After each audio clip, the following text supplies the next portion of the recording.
All right. Good morning, good afternoon, good evening to all of you tuning in. Welcome to 60 minutes of unscripted .NET entertainment. This is the On .NET live show, where our mission here is to empower the .NET community to achieve more. I am one of your hosts, Luis here, and with me are my co-hosts, David and Scott. Hey. On the last show, we kind of got a comment that F Sharp didn't get a lot of love and stuff like that. So we actually planned it so that when we came back for our first show, we would, we would have somebody talk to you all about F Sharp and how awesome it is. So to do that here, we have Onur joining us, who's going to show us a few things here related to F Sharp. Onur, would you like to introduce yourself? Hello, everyone. My name is Onur. I'm a Microsoft employee. I'm currently located in Norway, and my day-to-day work is about the profile cards. If you use Teams and Outlook, if you hover someone's photo, that makes me effectively a UI developer. But I have a passion for .NET and F Sharp as well, because F Sharp makes me very productive and I enjoy coding it. But I also understand there are challenges, people are unfamiliar with it. And one of my objectives is to make you a little bit more familiar, even sparkle some question marks. Why people bother with that? Why? We already have plenty of languages. What does function programming in F Sharp give us as a benefit? So I'll try to answer these questions. These questions has been answered so many times, but I'll try to provide my input about it. Sweet. Looking forward to it. Also, if you stick around till the end, maybe David and I will have a battle of the languages here. We coordinated our shirts, so stick around and see that. But before that, let's get into some related bits.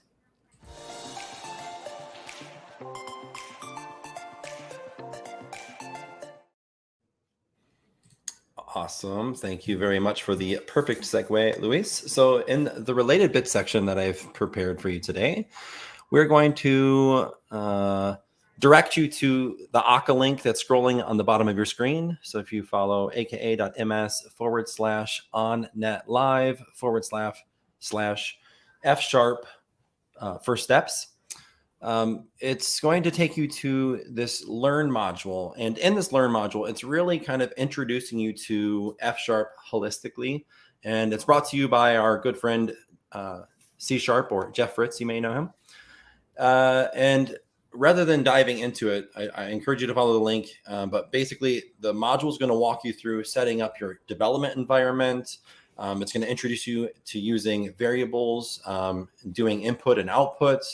It's going to teach you various pattern matching techniques and conditionals, and it's going to show you how to author functions and how to compose them. So it's really kind of the high level introduction into F Sharp, and the idea is to get you acclimated to that programming paradigm.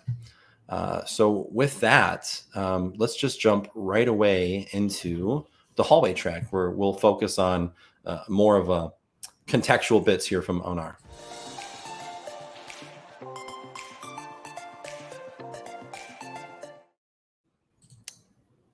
Hello, everyone. Sweet. Hey. Yeah. Today, what I'm going to share with you is there will be two demos. One will be a coding exercise from scratch. I'll try to code a very contrived example. And there will be a second demo where we will develop a simple UI web application with F Sharp. Well, as you know, F Sharp is a .NET language, and I totally loved that. But for demonstration purposes, a little bit more focus on F Sharp's JavaScript capability, but also we'll briefly touch how F Sharp you can use the same code with both sides, and that's a very big advantage. To be honest, it is. I become an UI developer due to F Sharp. It just, that made me the transition, actually. Really? Yes, that's true.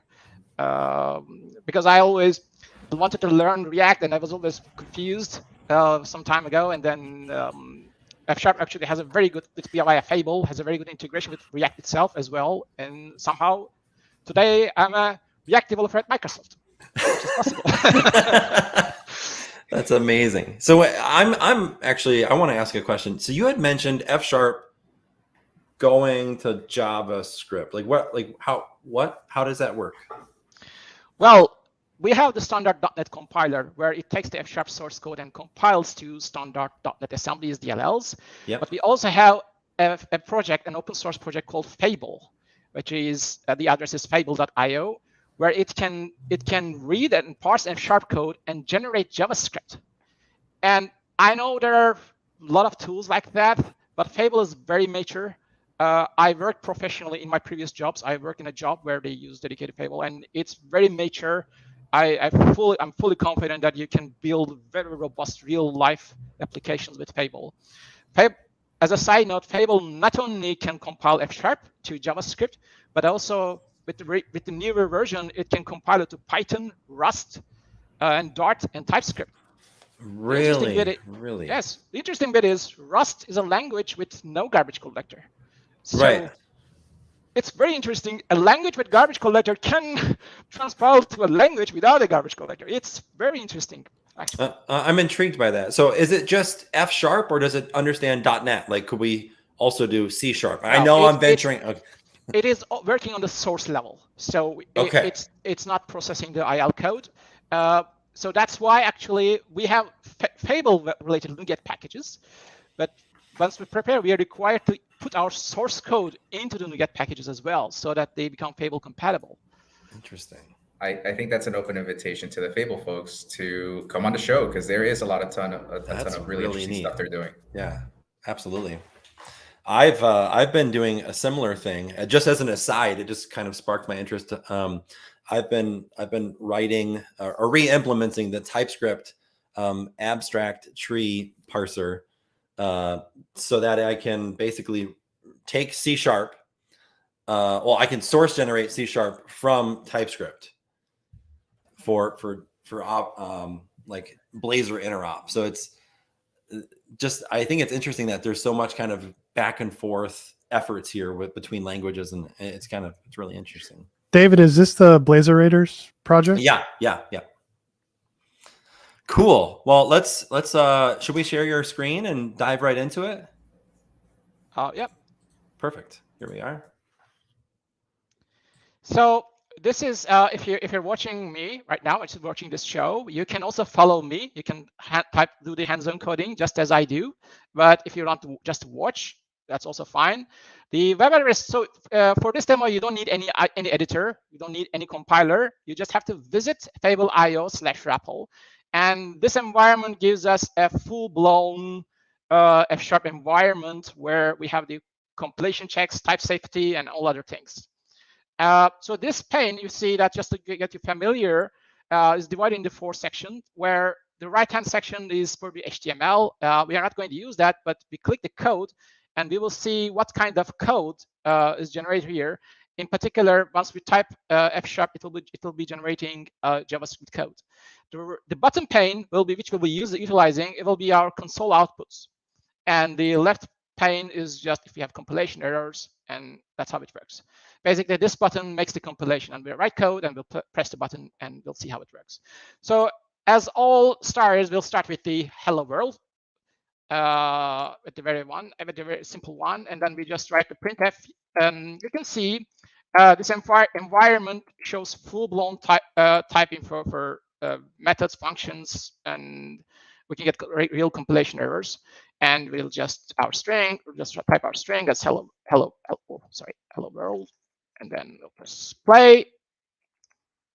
Once we press play, there will be 2 things happening. The first thing will be, you will see the output will be printed in the console. And the second thing is this code tab, it will be dispelling the magic. Actually, this is the JavaScript that is generated with our code. So in this case, printf utilizing some sort of internal library of Fable, and then this just prints out the hello world. Okay, that's good. But the problem is, since this is a browser environment, we cannot have a console to read input. So let's try to read some input and do something with that. I'll just delete this. In F#, we use let keyword to define variables and functions. And I'll just tell something about it. In F#, actually, parentheses is never required, except grouping purposes. So I put an empty parenthesis, just like it's like a function that takes no parameter, but actually this empty braces refers to, well, there's nothing there, and I'm effectively grouping, and it's called a unit in F# terms. And I'm defining a function basically, and I'm typing some other magic keyword. Don't ask me why. Basically, this states that I'm not going to implement this. I will browser. I will use the browser's implementation for that. But we know in browser there's no such thing called readline. To do so, we'll do two things. First, we'll open a namespace called Fable core, and then, well, it's a module actually. Then we'll use an attribute. Unlike C#, the attributes use angular brackets in F#. So we'll use an image attribute, and we'll see the magic, what kind of magic it does. And here we will actually write what kind of JavaScript code we want to generate. And we want to generate a prompt function, write some sort of text. Are you able to zoom in on this page as well? Yeah.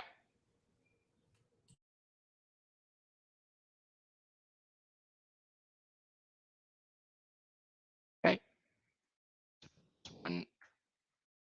Good.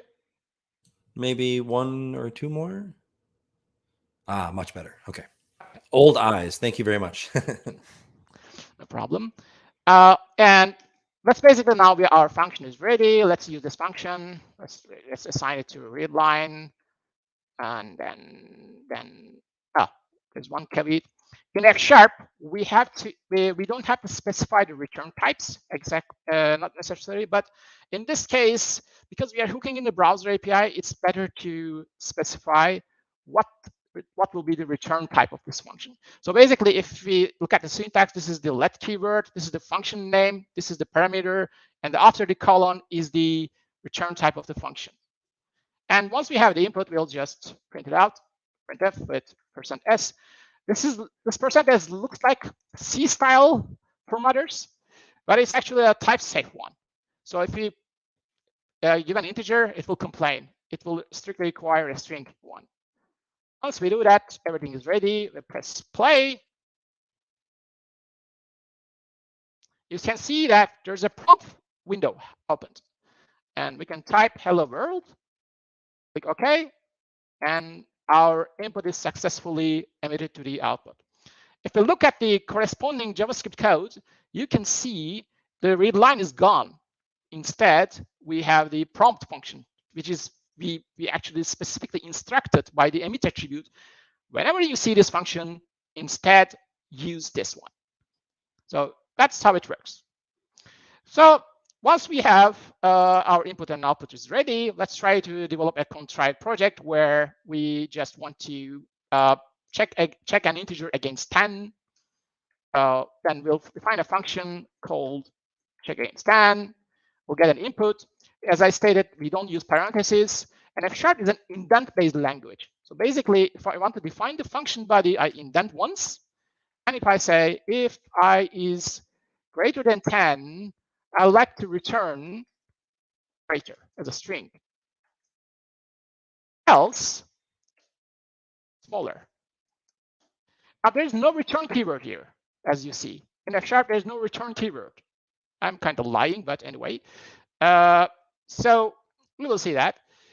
Basically, each branch, each if and else branch, is the last part will be the returning version of it. And as I said, it is indent-based language. Once we do that, the next thing we'll do is we'll parse our input into an integer, then we'll evaluate it against that. Then to do so, since our input is already a string, if you can see, let's define myInt, and there is a int function in F# that can convert a string to an integer. As I stated, no parenthesis is necessary, so I just type it directly. And the next thing I do is I will just pass this to my check against 10 function. And finally, I will instead print result. Okay. So far, there's nothing interesting about it. We could just write this code with C# as well, with any other languages. I don't see anything interesting about it. I think I need to dezoom a bit because I lost the toolbar if I too excessively. So let me compile it. If I type 12, I can see it's greater. If I type as an input 4, smaller. If you're careful, actually you will see I have introduced a bug here where I don't evaluate the case where I is equal to 10, which we'll visit later. But when I look at this code, it looks very noisy. Can we do something better? So let's see. What I will do is I will get rid of this. I will get rid of this. I will get rid of this either. I will get rid of this either. And also this one. We don't need any of these baggages. And then what I will do is I will connect these functions by using a pipe operator. So this stereo operator, actually at some point this is proposed that this should come to JavaScript as well, is called pipe operator, where what it does is it reads the input from left-hand side and passes to the second function. So basically what happens here, we are reading an input, then we are passing it to the int to convert to the integer. Then next, it is passed to the check against function. Next, the output is printed out. Let's try if it works.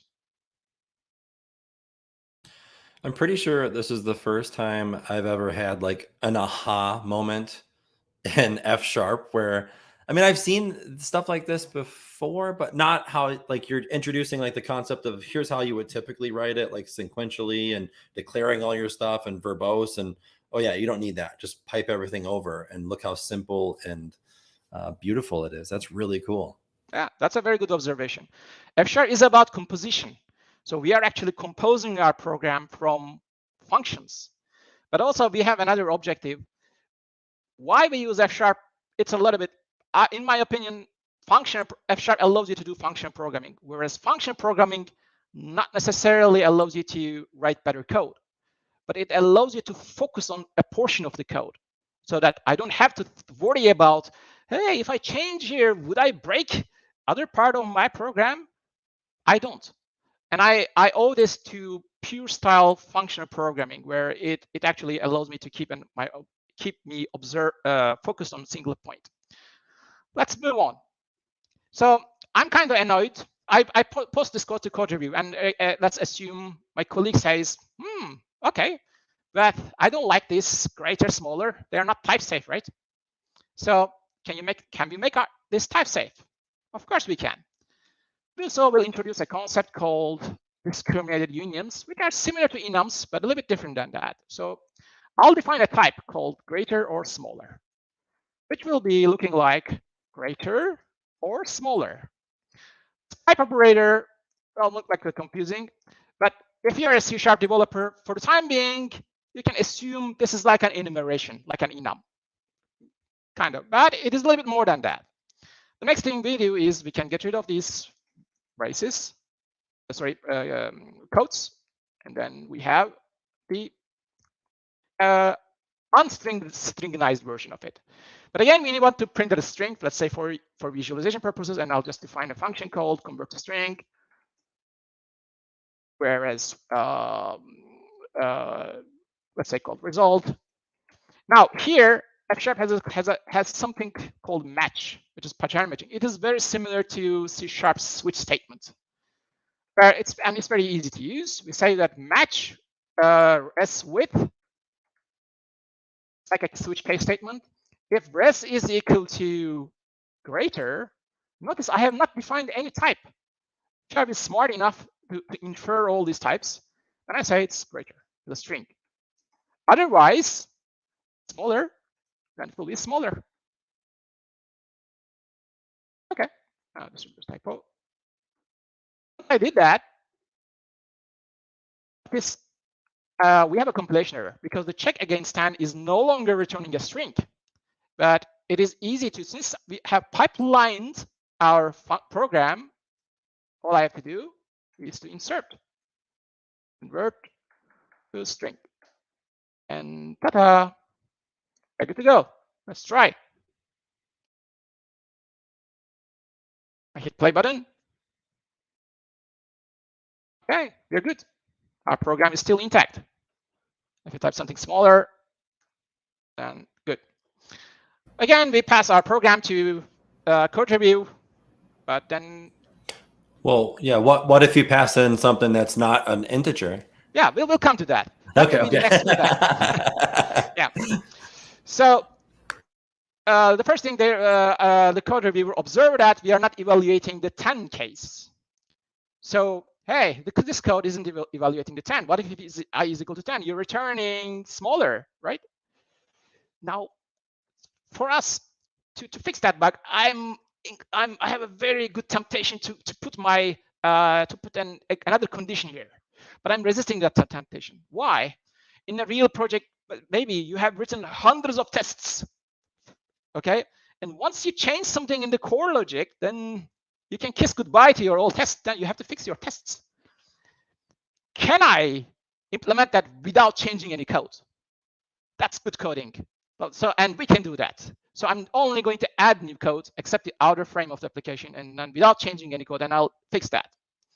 To do so, let's define another type. Greater or smaller or equal.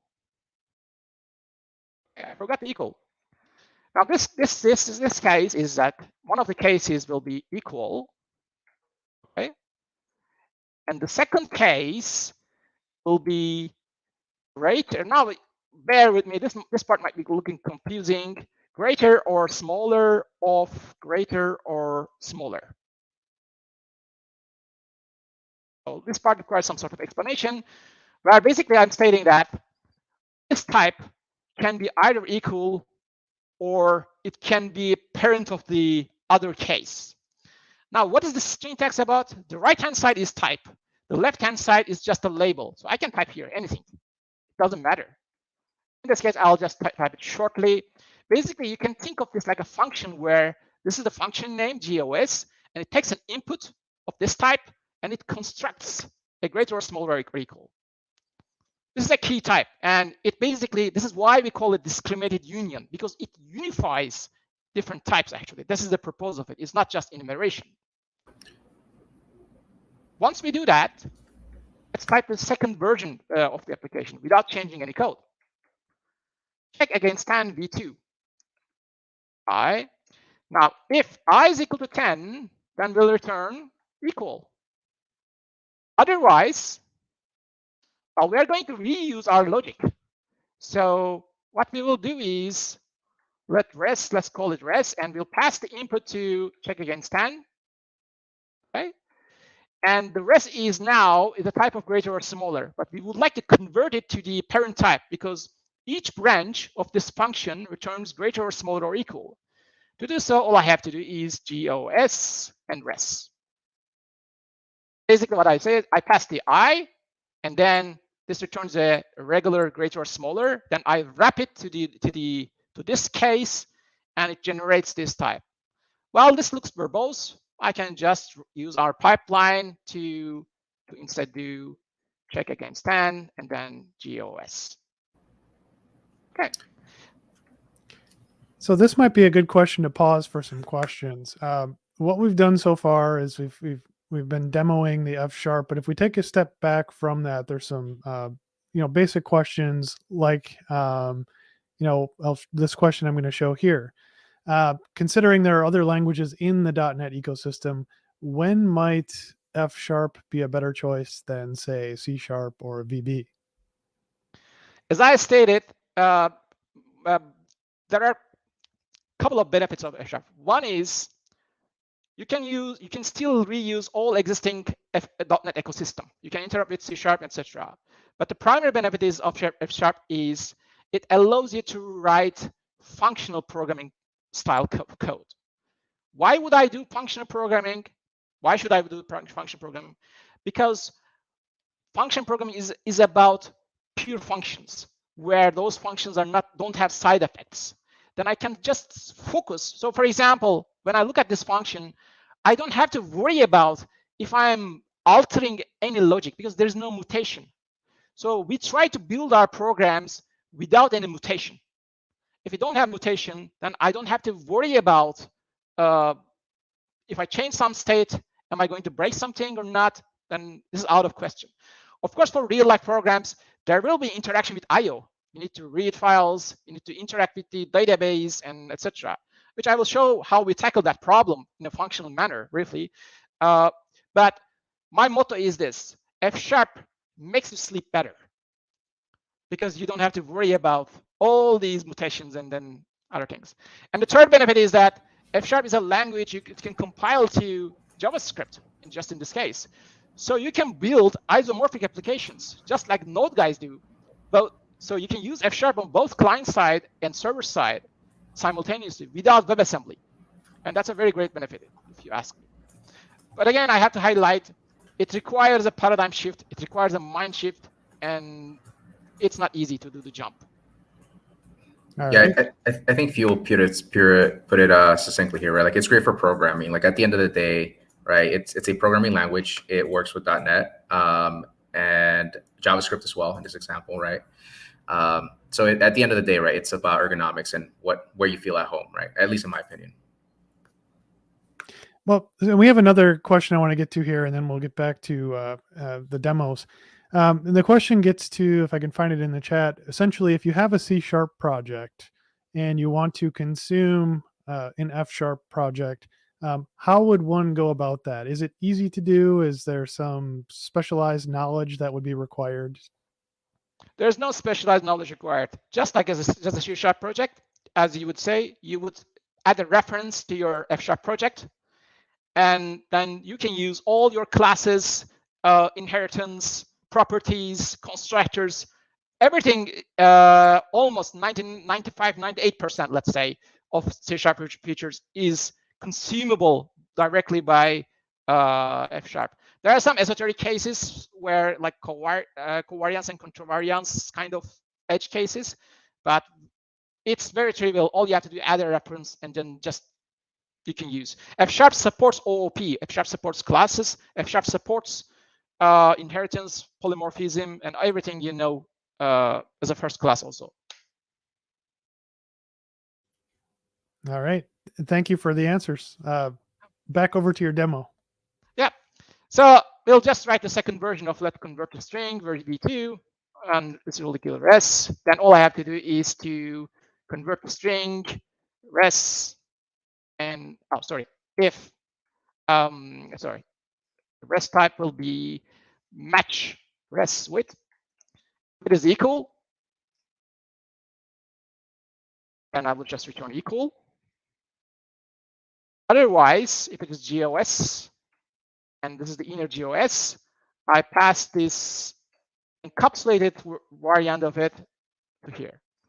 So basically, what it does is the rest is like the greater or similar or equal, and if it is equal, then we just print it equal. If it is the other cases, then we just pass it to the original function. The only thing we need to do is to pass v2 here and pass v2 here, and we are done. So as I promised, I have not changed our logic, and we are still using the old logic. And if I run this code, if I type 11, works fine. If I type 10, you can see it's equal. So we fixed the problem. And we have done it without changing anything. We have kept our old tests as well by wrapping the existing logic. So now let's come to your question. When the input is not a valid string. Right. Yeah, so a valid integer. So to do so, we cannot use this in function. We have to devise our own version of it. And basically what we do is let's convert the string, we convert to int, let's say parse int, right, parse int. And we get the string as, I have to give the type here because I'll talk about it briefly. And we can use let is successfully parsed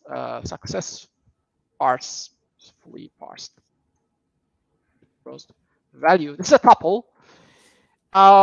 We know that from C# we can use int32 try parse And somehow this works in Fable too.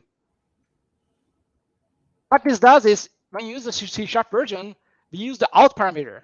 Here we don't have to use that. We can just assume it's a tuple. So this is a tuple actually. And as I stated, we never have to use parentheses. So the next thing we'll do is, if successfully parsed through, then there's something called a result type. So it's like a two-case thing. We say it's okay. Then the value will be the value, and the else it will be an error case, and will be like a parse error. So we have just created a different function, and all we have to do is to put it here. Will it work? No. Because now our return type has become a result, which is not compatible with the original version of it. So there's some magic here, which I will try to cut short, that there is a result type, and then that result type contains something called map. So what map does is it gets a regular function and makes it compatible with results world. So I will make these functions compatible with results. Okay. So I'll do result.map. This looks like a magical, and it is, but it works. Because function programming is about composition. And okay, good. But if there's an error, then we handle that case by plugging another line, map error. Well, you can see the Fable is complaining, but that's not a problem. We'll just reload our screen. %s error and %s. So I'll just copy paste here, because this tool isn't for something production, and occasionally it can crash like that. Okay, and then, well, still returns a final result, and I'll just ignore it. Okay, we are good. I'll hit enter, and if I hit 11, works good. If I hit something like invalid, work. You see, the error is emitted to the console. Unlike other paradigms, in function paradigm, we don't like exceptions. So exceptions are not first-class classes, or they're not welcome. Instead, we try to tackle them with type safety. And I love that. Yeah. And to me, this looks like a little bit noisy. So what I will do is I will create something called a middleware. And that middleware will be a combination of these functions. So this weird operator is actually, what it does is it fuses those functions into a single function. So it's a function composition operator. So if you know that, I think I'm starting to fall in love with F#. Like, this is so cool. Yes, it's very, very cool. Once we do that, we can get rid of these things, and then we can just use the middleware, and we are still golden. Wow. And yeah, so it still works. The last part for this demo, I will just, in real life applications, well, I'm reading something here, right, with read line. That's how we start. But in real world, we have tasks, we have asynchronicity. So it's not like a real world. So let's just make it like a more real. I'll just create a fictitious real line async version. And just like in C# we use tasks, in F# we use something called async. And they're somewhat convertible to each other. So even if you say, if you see async, well, it's somewhat convertible to task, C# task, so don't worry about it. And what I will do is, I told you there's no return keyword, but actually there is one, which has a special case. Basically, I'm converting my function fictitiously to an async function. So this return keyword, you can think of like that. In C#, you have a function that returns a task. But when you return, you don't return a task, right? If it's awaited, you return something simple.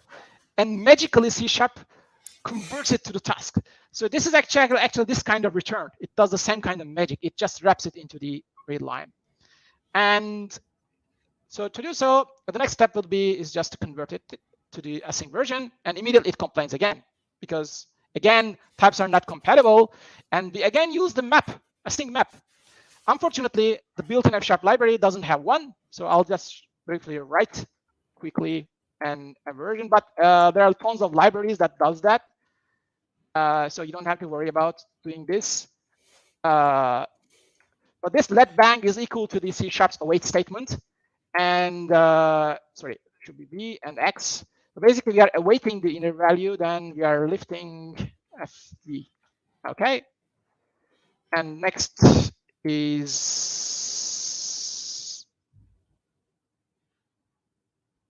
oh,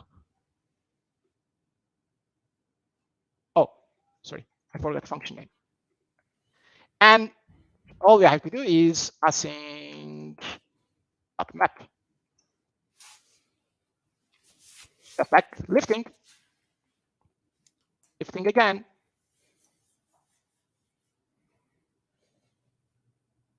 Lifting again. So are the parentheses required when you're lifting? It's all, yes, it is required, as I stated, to reduce the ambiguity.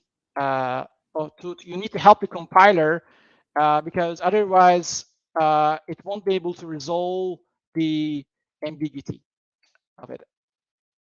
And last time is we return async start immediate. Notice this, we are still in browser environment. This whole code is compatible with .NET. You can copy to your console .NET project, and it will work as the same way as you would as runs in the browser. And we run it.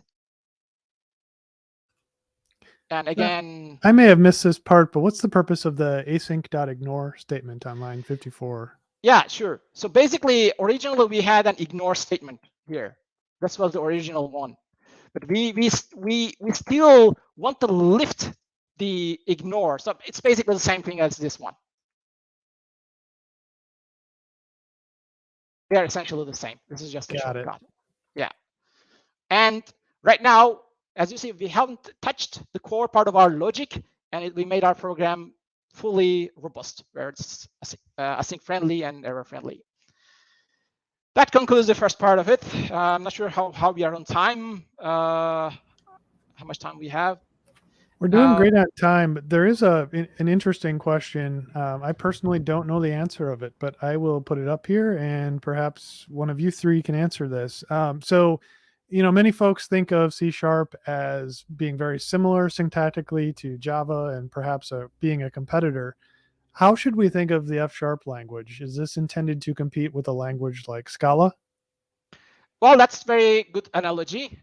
Scala is a little bit different, a little bit more powerful, but also a little bit more object-oriented, mixed kind of thing. And Scala also has a JavaScript compiler, just like Fable as well. It's called Scala.js. I'm not very expert on Scala, but I would say Scala's popularity unfortunately supersedes F#. It got more traction on the Java community. But I would say they're pretty mirror images. It's a good observation. Phil also had something to add, which yeah, it's another way to think about it as well, right? Where it's like you want to do a camel style programming, but you want to do it on .NET. F# is a good option. Yeah, that's very true. I mean, syntactically, Scala is very different than F#. It's yeah, actually the entire F# syntax is borrowed from OCaml. So the second demo I'll share is, let me just show the demo. I'll just close this tab. We'll build a real UI application where this is as a type from scratch, and I'll try to do it quickly, where you can just start typing.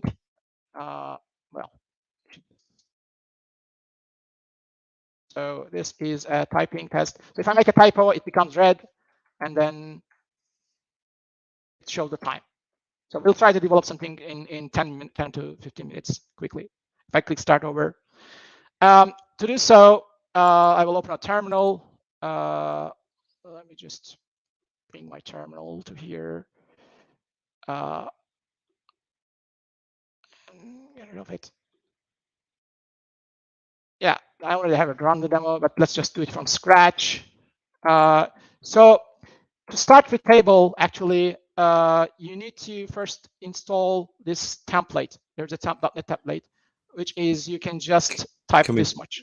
Can we zoom in on the terminal window? It's very small right now. Yeah, sorry. Is it okay? Much better, yes. We hit this one, and it's just going to install. Actually, the latest version is Fable 4. By the way, Fable works with React, Sweatley, and Vue, and a lot of different things. Then the next thing we'll do is let's create a dummy directory. Let's call it Fable typing.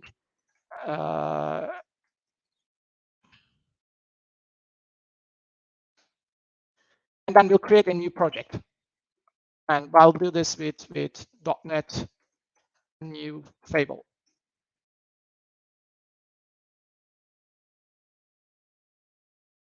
And let's build it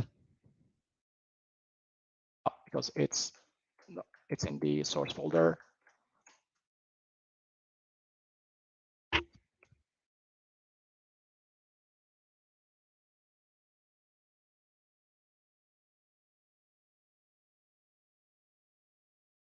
And because this is a JavaScript related project, which we'll touch .NET briefly as well, we'll just do the packages, install the necessary packages. Wow, npm. Yes. So now you're downloading the internet. Yeah, that's true. But actually, this normally runs pretty quick. A little bit screen sharing adds load to my machine. Notably slower than .NET Restore, I will argue, though. Yeah, maybe. Yeah. So let's fire up our favorite editor, VS Code, at this point, and let's try to code something for real. Okay. Let's close it mistakenly. Yeah, it's here.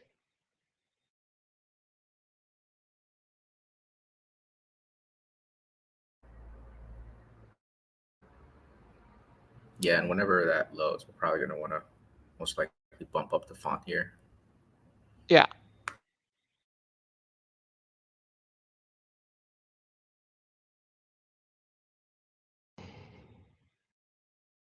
So there's an F# project created for us, and there's an F# file here, and that's actually, you can see the transpiled version of it. So you can see in my editor, let me zoom also, as you stated. Oh, wait, maybe this is too much. I think this should be good. Also, let's get rid of these things. A little bit annoyances. Basically, this icon shows an F# extension for VS Code, and then we have real full-blown IDE support with debugging, etc. And the next thing we'll do is, first to start it, we'll just start this demo project to see what kind of code it generates for us, what kind of application. So we do npm start, and that actually triggers Fable.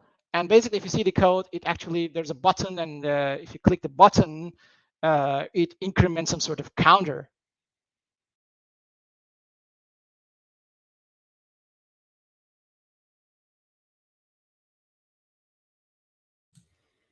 So I see .NET Fable watch. Is that kind of like a .NET watch? And then it's got Webpack ties. It's got this. So this is like fully integrated JavaScript. So if you're like a JavaScript developer, this will be very familiar too, right?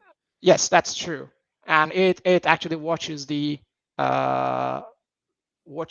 files. So if we go to again, let's reload, and it just generated this kind of code here at this point. Okay. So what we will do is let's just update our index.html file. I'll just quickly copy paste from an existing solution because it's not relevant. I go here and I pasted some HTML file here, and I also need some sort of styling. So I will do a new file called style.css. And let me find the file. I'll share this repo link. Okay, and we have copied and pasted this HTML and JavaScript. And this, once we loaded it, so okay, now we have this one. So, but this is not functioning. We just copied, and this is just plain HTML and CSS. There is no JavaScript here. And this, for the credits, this is from a LinkedIn course called Essential JavaScript. So I didn't do this HTML and CSS myself. But of course, the interesting bit is we will just introduce how can we make this very briefly a real life typing application. And to do so, we'll go to our editor, and the first thing we do, we switch to here, and we'll introduce a model where we just is our data model. The key point is in F#, the file order matters. So you might find this very annoying at first. Why? Because the files below can only see the files above. I mean, if a file, so basically the model file cannot see the app file. And this looks actually a very restrictive, annoying thing, but actually it helps you a lot, because once you have a big project, you can find out where the project starts. If you want to study the project top to down, then you can start from the very bottom and go up, and otherwise you can go the other direction. So it's a very useful feature. I've always argued against that, though. That's a really good selling point. I didn't think of that for like the reverse engineering aspect of it, but that's a good argument for it. I always thought it was just like some sort of pesty bug or maybe I understand that. I also felt that way, to be honest. But so at some point you understand. It helps you with the project with a lot of files. So basically, this is our model. I'll just add a type namespace here. Let's call it typing for convenience. And this basically says that we have a time type. It represents a time where it's like a list of integers. And our application has status, like initial status, just started, complete, wrong, correct, and this kind of status. This is like the state of the application. And we will have some messages that is passed from UI to the core application. So every time the timer triggers, for example, it will issue a tick message. Whenever we press the start over button, it will issue a start over message. Whenever the first time we press a key, then this will issue a key press. And whenever the text is updated, it will issue a text updated message. Finally, our application model will consist of time, status, the current text so far you have typed, and our target goal. That's all our model, and it's fairly simple, very readable if you ask me. The next thing we'll do is we'll define the core logic, and which is also a very short file. I created another file called core, and basically, let me get my code.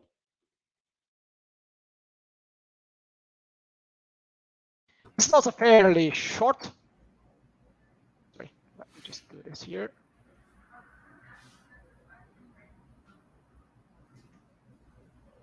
Okay, basically, there are two functions here. One is the state machine. If you're so basically, it gets the current model as well as the current message. So basically, every time a new message comes, it updates the model, where basically it says whenever a tick happens, we get the model. This syntax says that create a newer version of the model without mutating it, where times new value will be the updated time. Okay. So if you click start over, it will just change the, I'll recreate the model with status becomes initial and time becomes 0. And if you type a key press, then and the status initial, it will change the status to started.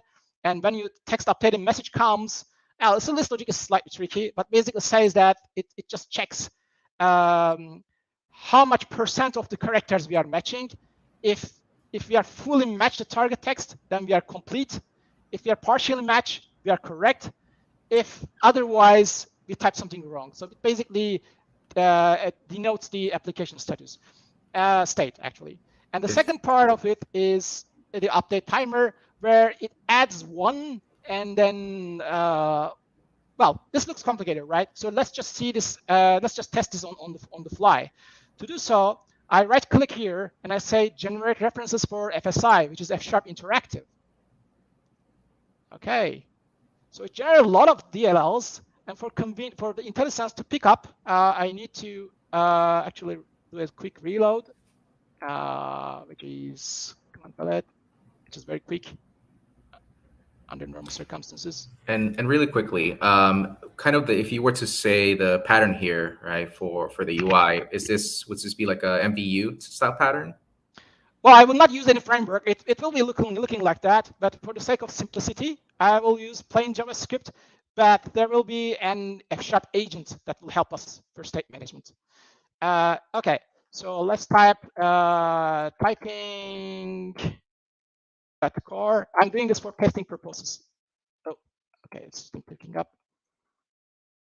Typing.core, and okay, you're good. And I will just, let's introduce a time like is equal to, let's say 0, 0, 0, 0, and 100. So basically, my model states that this last element will be the total time duration in centiseconds, 100th of a second, and this will be representing the seconds, and this will be representing the minutes, I suppose. So this is the centiseconds in display. This is the seconds, and this will be the minutes. Let's see what happens if you pass this to update time function. What I will do is I'll just press this button, and all this code will be executed on the .NET world this time, at least this portion of it. And we'll see the output of this thing. So this way, I can test my code quickly. So you can see what update time did. Initially, the time was this one. It added 1 centisecond. Then also, it displayed it as 1 second plus 1 centisecond. It converted to a correct displayed value. So basically, this is a very good, quick way of testing it. And although we are developing it for web, we are going to actually we can test our stuff on .NET World. This is a technique I use. I develop, for example, for my personal project, I develop for web, but I write a unit test for .NET. It's a very interesting combination. Lastly, we'll develop the UI and we'll finish it up. So typing up. So basically, Fable allows us to query with the regular DOM API. I get the regular DOM elements here. And the second thing is I get an initial version of my model, which I will get it briefly. Basically, this is my initial version of my model. There's a view time function which will render the function, render the view, render the time in the proper visuals. Basically, it adds a 0 prefix if required. And I have another function called stop timer, where its whole purpose is about the bookkeeping and stopping the timer in the browser. You can see this question mark operator. Wherever F# doesn't support strong typing, you can drop to weak typing with question mark operator. And then this is like you're writing JavaScript. And lastly, and last 2 bits, actually, the view itself is looking like that. But this requires some explanation. Let me just clean this unnecessary code. Basically, what it does is, based on the current state of our application, it changes the UI. So we are not using anything like a React, but if the status is the initial, then we just clean everything else. If just started, then we start our timer, and then our timer will using this something called dispatcher, which will send tick messages, which will see the dispatcher.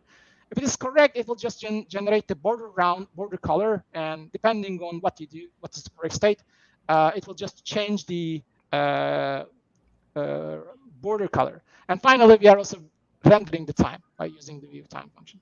Now, the key point of this thing is now coming. There's something called F# agent, which is like an event loop in Windows, actually. I'm trying to get the code. But this part might be tricky. Basically, it's like a message loop that runs inside on thread, and it gives us something called inbox. An inbox is something we can listen here, and second, a wait statement till the point where a new message comes. The moment a new message comes, so this will be like a tick or some other UI event, it will pass this message with the current model to our update function, and it will get a newer version of our model. Once we get the newer version of our model, we pass it to the view so that the render the view, the model, and we pass this dispatcher function too so that it can issue messages. And then we just call ourselves with recursion to pass the newer version of the state. And this loop runs forever, basically. And very last bit is we attach the event listeners, and our application will be finished. Basically, we say that whenever test area is some event happens, dispatch a text updated message. Whenever key press happens, issue a key press. And whenever we click start over, we issue a start over. Our application is ready. You can see, I suppose. So you see is a typing test. Done. So some aspects might look a little bit confusing, but actually you notice how little code I had to write. And actually my model is very clear. This is my model. My core logic is encapsulated here. Perhaps the UI pipelining look a little bit long and tricky, but I've used Zero framework, and then I think it's very pleasant to work. And I can reuse the portions of this code, except UI-related code, with the dotnet world as well. Sorry, real quick, and just to make sure, the reason why your app sort of saw the changes is because in the other terminal tab, right, you have the .NET Fable watch running, right? Yes, Okay, yes, cool. that's correct. So it's actively watching, and then it updates Gotcha. the UI. Okay. Yeah, I think this is something that you should send out to challenge people in the JavaScript world. Like, write it more succinctly, right? Let's see the number of lines and how maintainable it is, and how it can be used in other places for testability and things of that nature. So this is great. This is really cool. Yeah, and I would think imagine. So. Sorry, real quick. You could add, what's the testing framework? Playwright, right, to this for testing the UI, and like you get a lot more fancy with this. Yeah, and I'm sure actually Fable supports things like jest. So if you, for example, if there's a JavaScript framework that allows you to test things, there are Fable bindings for a lot of stuff actually. Very cool. So that actually, we're getting close to time here. It's almost like, we plan for this. Do you have anything else, Onur, that you'd want to sort of leave folks before we sort of sign off here?